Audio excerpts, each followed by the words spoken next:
कहानी चतुर कौवे और मूर्ख इंसानों की। एक दिन एक कौवा और उसका बेटा पेड़ पर बैठे थे। कौवे का बेटा उसके पिता को बोला, पापा मैंने आज तक सभी प्रकार की मछली खाई है, पर दो पैर वाले इंसान का मांस कभी भी नहीं खाया है। पापा कैसा स्वाद होता है इस दो पैरों वाले जीव के मांस का। कौवा बोला, आज तक मैंने जीवन में 3 बार इंसान का मांस खाया है, बहुत स्वादिष्ट होता है। बेटा कौवा तुरंत जिद करने लगा कि वह भी इंसान का मांस खाना चाहता है। पिता कौवे ने कहा, ठीक है, लेकिन तुम्हें कुछ देर इंतजार करना होगा और जैसा मैं कहता हूँ वैसा ही तुम्हें करना होगा। मेरे पालक पिता ने मुझे यह तरकीब सिखाई है जिससे हमें भोजन प्राप्त करने में मदद मिलेगी। बेटा कौवा ने हाँ कहा। तब पिता कौवे ने बच्चे को एक स्थान पर बिठाया और वह कहीं पर उड़ गया। थोड़ी देर बाद जब वो लौट कर आया तो उसकी चोंच में मांस के 2 टुकड़े थे। उसने एक टुकड़ा अपने मुंह में रखा और दूसरा टुकड़ा बच्चे के मुंह में दे दिया। टुकड़ा मुंह में लेते ही बेटा कौवा बोला कि पापा यह कैसा दुर्गंध युक्त मांस ले आए हो आप, ऐसा खाना मुझे नहीं खाना। पिता कौवे ने कहा कि रुको, वो टुकड़ा खाने के लिए नहीं बल्कि फेंकने के लिए है। इस एक टुकड़े को लेकर अब हम मांस का ढेर बनाने वाले हैं। कल तक इंतजार करो, देखना तुम्हें मांस ही मांस खाने के लिए मिलेगा और वह भी इंसानों का। बेटा कौवे को कुछ समझ में नहीं आ रहा था कि एक मांस के टुकड़े से मांस का ढेर कैसे बनेगा, लेकिन उसे अपने पिता पर भरोसा था।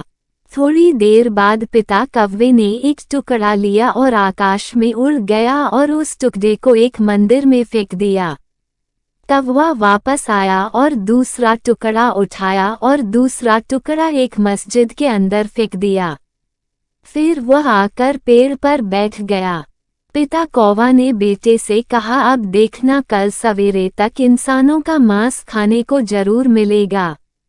कुछ देर बाद हर तरफ अफरा तफरी मच गई। ना कोई किसी की सुन पा रहा था और ना ही कोई किसी को सुन रहा था। केवल धर्म के ही बारे में आवाजें उठ रही थी। धर्म के नाम पर खून बहाया जा रहा था। माता, पुत्र, बहन, भाई, पिता, चाचा, पड़ोसी, दोस्त बिना किसी संबंध पर विचार किए धर्म को देखकर ही एक दूसरे पर आक्रमण कर रहे हैं। दोनों समूह कह रहे थे कि हमारे धर्म का अपमान हुआ है और बदला लेना चाहिए, और इसमें बेकसूर लोग भी मारे गए थे। बहुत समय इसी में ही बीत चुका था। अब तक गांव शांत होने लगा था, जो कि सड़क पर सिर्फ खून ही खून था। खास बात यह है कि खून का रंग लाल था और उसमें धर्म का कोई रंग नहीं था। वो एक ही धर्म का पालन करते थे। गांव बिना इंसानों के सुनसान हो गया। हर तरफ एक भयानक सन्नाटा छाया हुआ था। इस चक्र में केवल 2 प्राणी जीवित रहे, वह पेड़ पर बैठे कौवे थे। अब कौवे का बच्चा इंसानों का शिकार करना सीख गए था। कौवे के बेटे ने अपने पिता से प्रश्न पूछा, क्या हमेशा ऐसा ही होता है पापा? हम झगड़े पैदा करते हैं और लोगों को पता कैसे नहीं चलता? पिता कौवे ने कहा कि यह मूर्ख लोग कभी अपना धर्म नहीं जानते।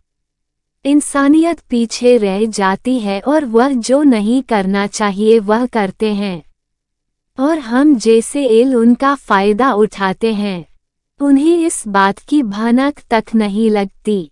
उन्होंने मनुष्य के रूप में जीने के बजाय जाति और धर्म पर सब खो दिया है, और मुनाफा कोई और तीसरा पक्ष ले लेता है। कोई आकर भाषण देता है और यह लोग उसे सुनते हैं और आपस में लड़ते हैं। मांस का एक टुकड़ा सालों की उनकी दोस्ती को तोड़ देता है। वे एक दूसरे को मार डालते हैं, और मुझे नहीं लगता कि वो भविष्य में भी पर्याप्त बुद्धिमान होंगे। यह कहकर दोनों बाप बेटा मांस खाने के लिए उड़ गए। कहानी से आपको क्या सीख मिली कमेंट में ज़रूर बताएं और हमारे चैनल को सब्सक्राइब करें ताकि आने वाले वीडियो की नोटिफिकेशन पहले आपको पहुंचे। शुक्रिया।